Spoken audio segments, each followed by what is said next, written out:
Владимир Павлович, здравствуйте. Здравствуйте, Дмитрий. Ну, ни для кого не секрет, что компания пережила не самый простой год, и вот как раз в это время вы пришли к ее руководству.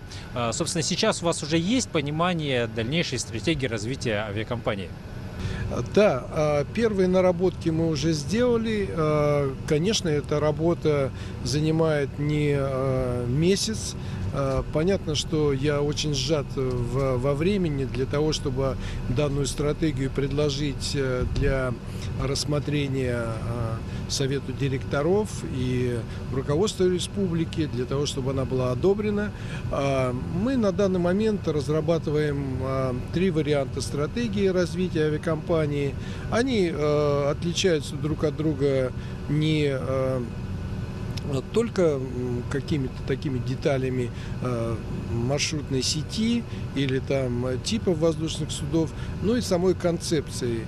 Вы понимаете, что если говорить о стратегии, то необходимо принять во внимание недавнее заявление ведущей авиакомпании Российской Федерации по созданию нескольких хабов, которые будут расположены на Урале с центром в Екатеринбурге, в Новосибирске, в Западной Сибири, и ближайший к нам это Красноярск. А справа от нас будет развиваться дальше дальневосточная авиакомпания. И понятно, что мы должны учитывать вот это обстоятельство в той стратегии, которую мы будем в одном из тех вариантов, которые мы будем предлагать для Совета директоров, для руководства республики, для того, чтобы, во-первых, наверное, правильно сказать, не найти наше место под солнцем, а занять достойное положение вот в дальневосточном регионе и сохранить свою уникальность. Мы, авиакомпания «Якутия», практически единственная магистральная авиакомпания, которая сохранилась от Новосибирска до самого Дальнего Востока. Авиакомпания сохранила свой магистральный флот. Авиакомпания имеет несколько типов, освоенных типов, современных типов в эксплуатации, как российского производства, Суперджет 100, на котором мы сейчас находимся, так и современных Боингов 737NG, нового New Generation, и Q-300 воздушных судов, которые являются достаточно современными и передовыми в области турбовинтовых самолетов.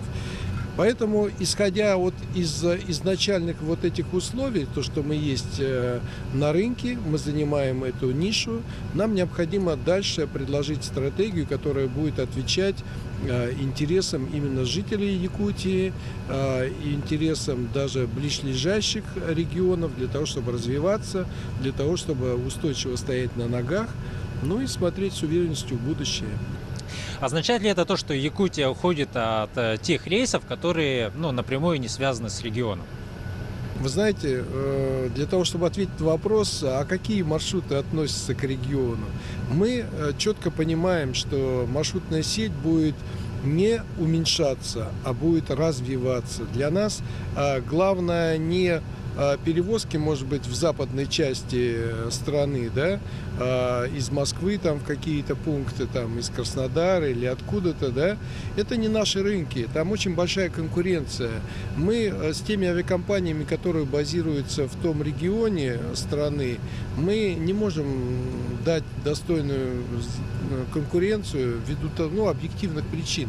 Они там у себя дома, и понятно, что их затраты на поддержание флота, их затраты на будем так говорить, на дистрибутивные какие-то механизмы, они сбалансированы, они чувствуют себя там достаточно комфортно, и создать им конкуренцию это очень сложно.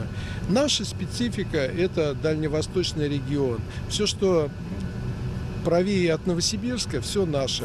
И мы здесь должны развиваться именно с точки зрения потребностей людей в перемещении в Дальнем Востоке. Понятно, что мы не будем оставаться именно замкнутыми в каком-то пространстве, да? У нас есть хорошая перспектива роста, прежде всего в развитии флота, благодаря освоению Суперджет 100 у нас есть преимущество. Мы практически единственная компания после Восточной Сибири, где там есть одна авиакомпания, которая эксплуатирует такие же типы воздушных судов, но вот в этом огромном пространстве мы имеем только одни данный тип воздушного судна и имеем высокооснащенную базу технического обслуживания, подготовленный технический персонал, поэтому нужно всегда опираться на то, что уже хорошо создано.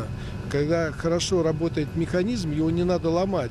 Нужно наращивать, именно используя вот это уникальное преимущество, которое имеет авиакомпания «Якутия» в своем регионе. Но это то, что сейчас происходит на межрегиональных перевозках. А какова ситуация внутри Якутии? Очень хороший вопрос, спасибо. Я должен просто с удовольствием упомянуть недавно состоявшуюся большую конференцию, которая была проведена в Якутске по самолету Ил-114. Нам удалось собрать в Якутске порядка 15 ведущих специалистов ОКБ имени Ильюшина. Вместе с ними специалисты и топ-менеджеры ведущих компаний по производству двигателей всех составляющих этого самолета: шасси, винтов и самого непосредственно самолета, для того, чтобы послушать их взгляды на перспективу развития именно самолета в условиях экстремальных низких температур Республики Саха, Крайнего Севера, и также высказать наши пожелания. Уникальность этого самолета даже не то, что он, допустим, он российский. Понимаете, те экономические параметры по экономии топлива, которые показывает этот самолет, они уникальны. Данное воздушное судно, например, по сравнению даже вот Ку-300, да, Бомбардье, очень экономичный самолет. Мы на нем можем совершать полет из Якутска до Тикси и обратно без заправки в Тикси. И от Якутска до Саскалаха также без заправки. Это 3 с небольшим часа. Это уникальность в том, что Ил-114 не только повторяет эти характеристики, он еще и расходует меньше топлива, чем даже Бомбардье Ку-300, который считается одним из самых экономичных турбовинтовых региональных самолетов. И в этой ситуации мы просто обязаны отработать по полной программе с ильюшинцами для того, чтобы адаптировать это воздушное судно для условий работы в Якутии. И я думаю, что вот именно вот эта экономическая составляющая, когда мы можем даже сократить количество закупаемого топлива для транспортировки его в северные аэропорты, такие еще раз как Саскалах, Тикси, Чекурдах, тот же Черский, Устнера, Батагай.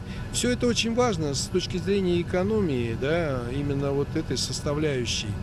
Я думаю, что у нас все получится, и данный самолет займет достойную нишу после ухода Ан-24. Может быть, понятно, что мы хотели бы начать не экспериментальную, наверное, подконтрольную эксплуатацию с ильюшинцами до выхода Ан-24, для того, чтобы элементарно иметь резервные воздушные суда, для того, чтобы безопасно летать и проверить его на всех маршрутах Республики Саха-Якутия.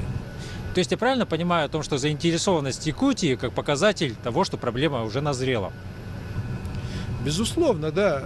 Вы правы, то, что действительно, предлагая данный самолет на воздушные линии внутри Якутии и имея его в эксплуатации, имея его в качестве экономичного, прежде всего, самолета, понятно, что нам интересно и жителям Якутии интересно, как это отразится на стоимостной, будем так говорить, политике авиакомпании в отношении перелетов внутри республики. Это не секрет, что топливо повысилось в этом году практически на 47%. Вы понимаете, какая это нагрузка на авиакомпанию. И поэтому каждое наше усилие по взятию самолета с лучшей топливной эффективностью, такие как Ил-114, да, понятно, что мы сразу же имеем возможность предложить удешевление билетов, удешевление авиаперелетов. Мы будем экономить топливо, вместе с этим мы будем предлагать более интересные тарифы. Касательно тарифов на внутренних перевозках, конечно, нам хотелось бы и сейчас эту работу начать, но, к сожалению, мы ограничены во флоте. Мы до сих пор летаем на Ан-24, у которого расход топлива несколько выше, чем у Ку-300 или Ил-114, там под 950-930 килограмм в час. Поэтому мы очень ограничены вот именно вот в таком маневре, стоимостном маневре в ценообразовании на воздушные перелеты внутри республики. Но я думаю, эта ситуация очень быстро будет меняться, как только мы будем иметь возможность запустить эти самолеты на внутренние линии, обкатать их, да, мы, понятно, что получим хорошую экономию, и понятно, что мы сразу приступим, наверное, к изменению нашей ценовой политики, да, и, понятно, гибкому ценообразованию, что, кстати, очень хорошо используется в лоукостерах, да, здесь ничего такого, секрета никакого нет, это динамичное ценообразование, если билет покупается заблаговременно за 3 месяца, за полгода, его цена одна, минимальная. И по приближении к дате вылета оставшиеся билеты, понятно, уже идут по более высокой цене. Вот именно динамическое ценообразование, это будет одна из частей нашей политики в области вот именно коммерции, да, выполнения вот их именно таких рейсов с наиболее эффективной динамикой предложения билетов на внутренних линиях. Владимир Павлович, ну, сейчас мы с вами сидим в самолете Сухой Суперджет-100, и это единственный летающий такой тип воздушного судна в вашей авиакомпании. Что с остальными? Дмитрий, вы затронули наш больной вопрос. Понятно, что самолеты должны быть в воздухе, и мы все здесь для того, чтобы эффективно эксплуатировать. Но, к сожалению, конечно, надо отметить, что на сегодняшний день надежность двигателей, например, которые установлены здесь на Суперджете, совместных двигателей PowerJet, они не отвечают тем, будем так говорить, параметрам, может быть, которые мы бы ожидали от данных силовых установок. Ну, к сожалению, что можно сказать, это болезни молодых самолетов, это все детские болезни. Мы надеемся, что у нас есть, например, двигатель, который долетал 9000 часов. Это очень хороший параметр для такого, знаете, самолета, воздушного судна, двигателя, который создан буквально недавно. Да? Понятно, что нужно больше летать и больше нарабатывать вот этот